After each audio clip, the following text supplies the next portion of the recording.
This laptop is seriously crazy. It's got a desktop CPU inside, which I guess is fitting as it's more of a desktop replacement rather than something you would actually want on your lap. It's the Clevo X170 KM-G, which is sold here in Australia as the Prime X by Metabox, or in Europe from XMG as the Ultra 17. There are some seriously crazy specs here, including a desktop i9-11900K processor, NVIDIA RTX 3080 graphics, 64 gigs of memory, 12 terabytes of SSD storage in RAID 5, and mine has a 4K 60Hz screen. There are also other options like high refresh 1080p screen, up to 128 gigs of memory, up to 32 terabytes of storage, and other CPUs or GPUs, including the 10-core 10th gen 10900K. There's a lot you can customize using the links down in the description. It's got a brushed metal finish both on the lid and interior, and it feels seriously solid, which is probably why this beast weighs so much that the 5 kilo limit of my scales gets tripped with the power bricks. The laptop itself is 4.7 kilos or nearly 10.4 pounds, while the two 280 watt bricks alone and cables are more than some gaming laptops. Combined, we're looking at 7 kilos or 15.4 pounds total, so not exactly portable. And that's confirmed when we look at the dimensions. It's both large and thick. There's no Optimus on this laptop, so we're stuck to NVIDIA graphics only, which is why it's sold with the cheaper KF processors, as those don't have the iGPU. You can use processors that have an iGPU, but I believe the motherboard isn't physically wired to support the iGPU, so you can't use it. I asked for the 4K option because with this level of hardware, 4K gaming should be no problem. But there are 1080p high refresh options if your priority is on fast-paced gaming, and either option supports G-Sync. The color gamut and contrast with the 4K option was excellent, and we're looking at over 400 nits at maximum brightness, a nice result. The only real downside is the fact that it's 60Hz, so a lower screen response time is expected. Granted, for 4K, that's probably less of an issue. Backlight bleed wasn't ideal, but that will vary between panel and laptop. There's a 720p camera above the screen in the middle. No Windows Hello support though. This is what the camera and microphone look and sound like. This is what it sounds like while typing on the keyboard. And this is what it sounds like if we set the fan to full speed. So it's not doing a great job of isolating my voice over the fan noise. The keyboard has per key RGB backlighting and it gets quite bright. There are 4 levels of key brightness, or you can quickly turn it off with the Function Plus numpad shortcuts. I liked typing with the keyboard. It feels similar to others from Clevo with slightly tactile presses.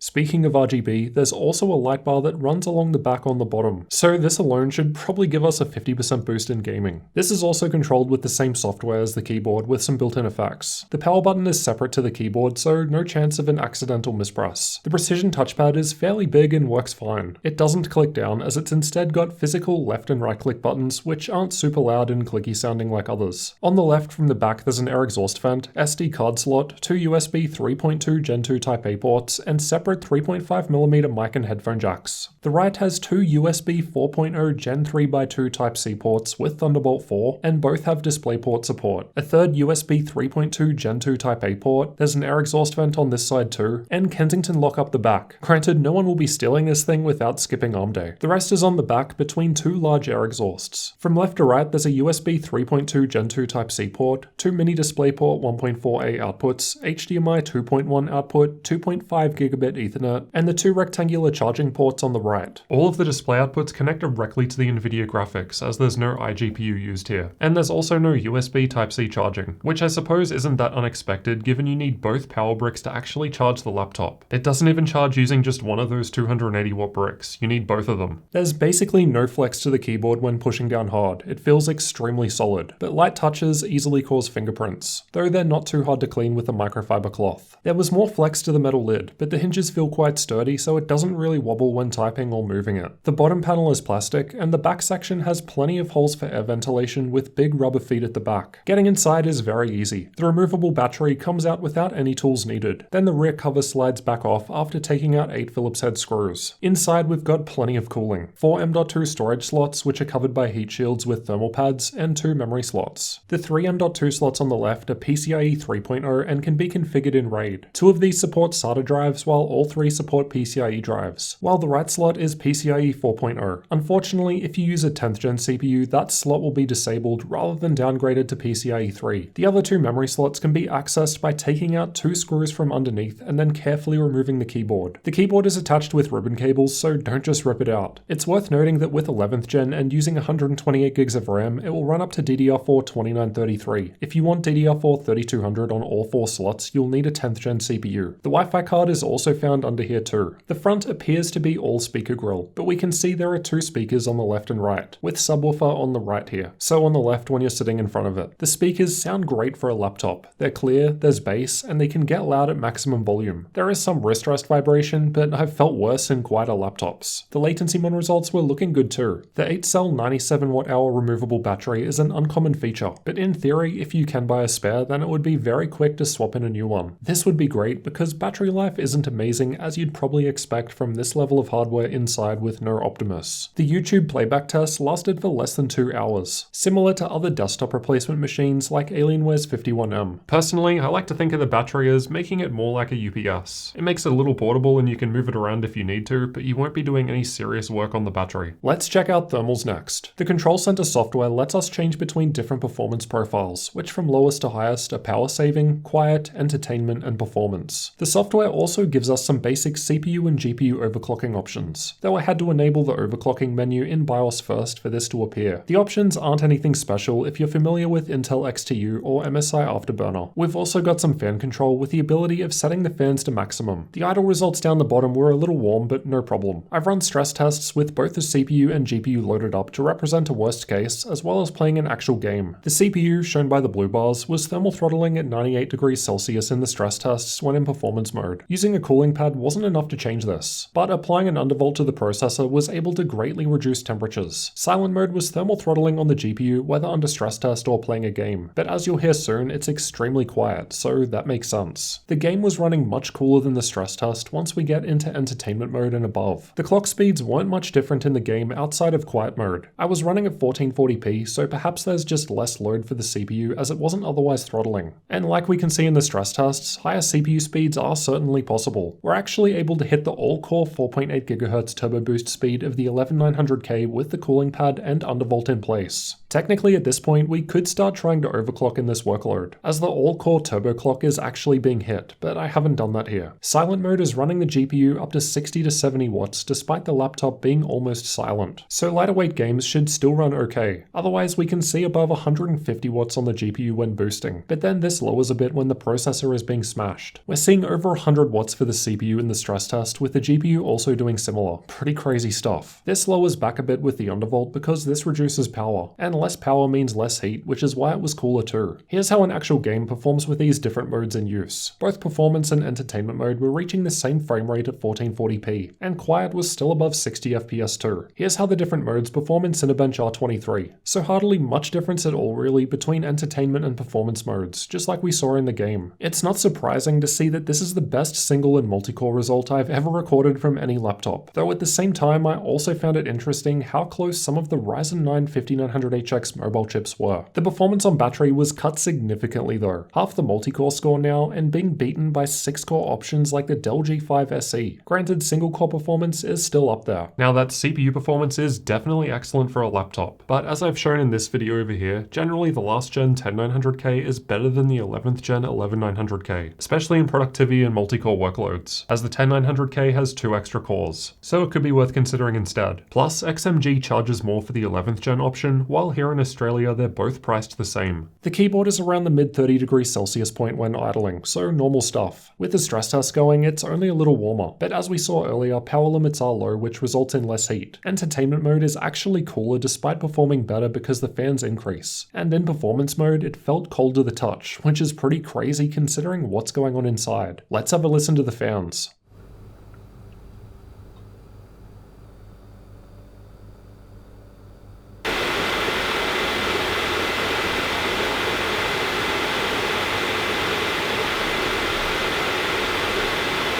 It sounded silent to me when idling, and even with the stress test going in quiet mode, it's still extremely quiet. Entertainment mode was much louder comparatively, and this was also the same as using performance mode with or without the fan maxed. So this particular workload was maxing the fan out anyway, which is why I didn't also test max fans separately. Now let's find out how well this crazy laptop performs in games and compares against others, but use these results as a rough guide only, as they were tested at different times with different drivers. I've tested Battlefield 5 in campaign mode at ultra settings, and I've got it highlighted in red, right up the top. The best result I've recorded from a laptop in this game. Well, I suppose desktop replacement. Good luck running this thing on your lap. Shadow of the Tomb Raider was tested with the game's benchmark tool with the highest setting preset, and again, a chart-topping result with these crazy specs. 11% higher average FPS compared to the next highest model, MSI's GE76. Far Cry 5 was also tested with the game's benchmark tool at max settings. Once more, we're at the top of the graph, though there's now a larger 16% lead over the Alienware 51M, which also has an 8-core desktop CPU, though from 2 generations earlier and with 2080 graphics. Now, I've just used 1080p because that's the resolution I've got data for comparing, but these specs have absolutely no problem running games at 1440p and even 4K. Here are the results from 3D Mark for those that find them useful. Now for some creator tests. Adobe Premiere was tested with the Puget Systems benchmark. Like the gaming tests, it's sitting at the top of the graph, though the difference compared to much smaller and more portable laptops like the Legion 7 isn't all that much. Adobe Photoshop generally depends more on processor performance, and there's a bit more of a larger gap between it and the next one down. Regardless, still the best result I've recorded from the test. This isn't changing in DaVinci Resolve either, another chart-topping result. But yeah, also not that far ahead of much more practical and far cheaper laptops. I've also tested SpecViewPerf, which tests out various professional 3D workloads. I've got 3 4TB M.2 NVMe SSDs in RAID 5, and the read performance was next level. Plus there's always that 4th M.2 slot on the right in case you want to install up to 32TB. The UHS 3 SD card slot was maxing out my V90 card, and the card clicks in and sits most of the way into the machine. The BIOS was disappointing for such a high-end machine, only very basic options in here. The 10th gen model had a Prima BIOS available, so that might be an option here too, which would offer plenty of additional features, but the BIOS it ships with will likely differ based on who you're buying from. I booted an Ubuntu 21 Live CD to test Linux support. Out of the box, the speakers didn't work, but Wi-Fi, Ethernet, touchpad, keyboard, and screen brightness adjustments worked fine. I wasn't able to change the keyboard brightness with the keyboard shortcuts, so it must rely on software. Now let's discuss pricing. This is going to depend entirely on how you configure it, so again, refer to those links down below. Honestly, I just had a fun time setting crazy specs and seeing how much it would be. At the time of recording, here in Australia, they start at 4,000 Australian dollars from Metabox, which is about 2,800 US dollars after removing our taxes for my international friends. With the insane specs I've tested in this video, it's more like 9,000 Australian dollars, or over 6,000 US dollars. Fully speccing out the one at XMG with a similar configuration is a bit more, but they also offer more customization, such as the option of no lid logo or keyboards for different languages. Alright, so with all of that in mind, let's summarize to find out if this crazy machine is something worth considering. Obviously, the biggest negatives are the size and weight. You could at least argue that something like this is still at least more portable compared to a desktop PC. It's one unit. With a PC, you'd have to carry an extra monitor, keyboard, mouse, and power source. A machine like this is generally considered a desktop replacement, so it's not quite as portable as a regular laptop, but it also doesn't take as much space as a full-blown PC. But as a result, and as we've just seen, that definitely does come at a price premium. But that said, this still isn't something I would want to carry around daily with me, and that gets further complicated by the requirement of the 2 power bricks to charge. It would have been great if you could get by in lighter workloads with just one. Powerful hardware chews through battery, so it's no surprise that even the 8-cell 97 watt-hour battery in this unit didn't last all that long. Again, I like to think of it as more of a built-in UPS. Honestly, apart from those things, it is a very impressive machine. The performance is next level. It's literally topping the charts in both gaming and content creator workloads. Despite the temperatures inside, the exterior is always cool to the touch, but the fans can get loud. The amount of user upgradability is on another level as you can replace both CPU and GPU, something most others don't offer, as well as the battery, all memory slots and 4 M.2 slots. You've basically got unlimited power. I feel like I'm only really scratching the surface of what this machine is capable of. There's a lot of tuning and customization that you can do. Granted, to unlock most of it, you would probably want a better BIOS. It's unfortunate that the one that Metabox ships it with isn't that great, but in theory, you should be able to flash a BIOS from another company like XMG that has more options available. I also would have liked to have seen high refresh 4K or 1440p options. 1080p high refresh at 17 inches with this power, or even 4K 60Hz, both feel like unnecessary compromises at this price point. Let me know what you thought of this crazy machine down in the comments. Is it something you would actually consider? Get subscribed for future laptop reviews like this one. Come and join me in Discord and get behind the scenes videos by supporting the channel in Patreon. And for now, why not check out some of these other interesting videos over here? I'll see you over in one of those next.